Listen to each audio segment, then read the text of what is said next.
sentence, the dreaded sentence was the last distinct sound I heard. Then silence. Yet I saw the black-robed judges. Their lips moved, but no sound reached me. The figures of the judges vanished, and I sank into nothingness. All sensations were swallowed up in a mad descent as of the soul into Hades. Then silence. Stillness. I lay upon my back, unbound. I reached out my hand, and it fell heavily upon something damp and hard. I dreaded to see. There should be nothing to see. At length, I quickly unclosed my eyes. The blackness of eternal night encompassed me. The sentence had passed. It appeared to me that a long time had since elapsed. Yet not for a moment did I suppose myself actually dead. I stood and cautiously moved forward, arms extended. After many paces, I reached out my hand and felt a wall, seemingly of stone masonry, very smooth, slimy, and cold. After many paces, I decided to tear a piece of my robe and place it on the wall to mark my path. And after many paces, I found the fragment again, estimating the dungeon to be 50 yards in circumference. I decided to cross the area. After 10 or 12 paces, my robe's hem got entangled between my legs, and I fell violently on my face. My chin now rested on the prison floor, but my head and lips touched nothing.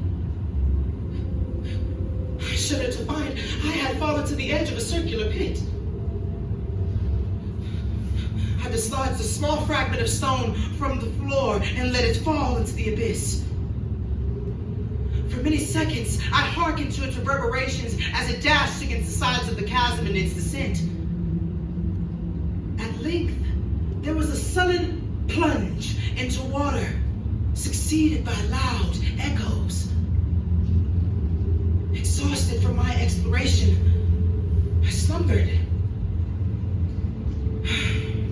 Upon awaking, I found by my side as before a loaf and pitcher of water. I emptied the vessel, but it must have been drugged, for a deep sleep fell upon me. I now awakened. I now lay on my back and at full length on a species of low framework of wood. To this, I was securely bound by a long strap, leaving at liberty only my head and left arm. Looking upward, I surveyed the ceiling. And one of its panels was the painted figure of time. Save that, in lieu of a scythe, he held a huge pendulum. I saw it in motion. Its sweep was brief and slow, but fearfully wondrous. The sweep of the pendulum increased. My heart convulsed with its very movement. I could no longer doubt the doom prepared for me. Inch by inch, down it came. I grew frantically mad and struggled to force myself upwards. I then felt suddenly calm and lay smiling at the glittering death. I saw that the crescent was designed to cross the region of the heart. It would fray the surge of my robes. It would return and repeat its operations again and again, down steadily, relentlessly, and crept. The pendulum vibrated within 3 inches of my chest. I struggled violently. My eyes followed its every motion. For the first time in hours or days, I thought clearly. The first stroke of the pendulum would detach the band, allowing me to unwind it with my left hand. For many hours, rats swarmed around the low framework. I smeared the oils from my food scraps onto the strap wherever I could reach.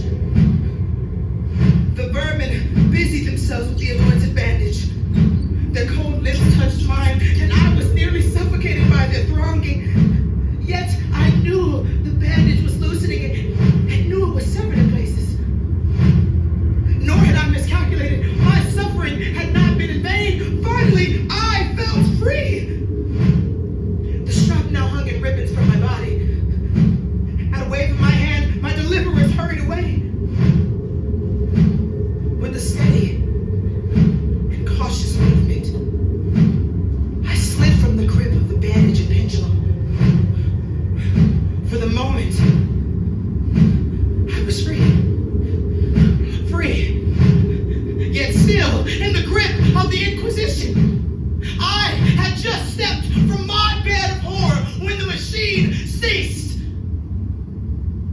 And I saw it drawn up to the ceiling. I knew now my every move was watched. Free. Only to face worse than death. I saw the figures on the walls blur. A suffocating odor of heated iron filled the cell. The glowing metal forced me to the center. Amid the fiery destruction, the coolness of the well tempted me. I rushed to the outer edge, but the sight below horrified me. I shrieked and buried my face in my hands. The heat increased. The walls pressed in, pushing me toward the pit. With the final scream of despair, I teetered on the edge of it.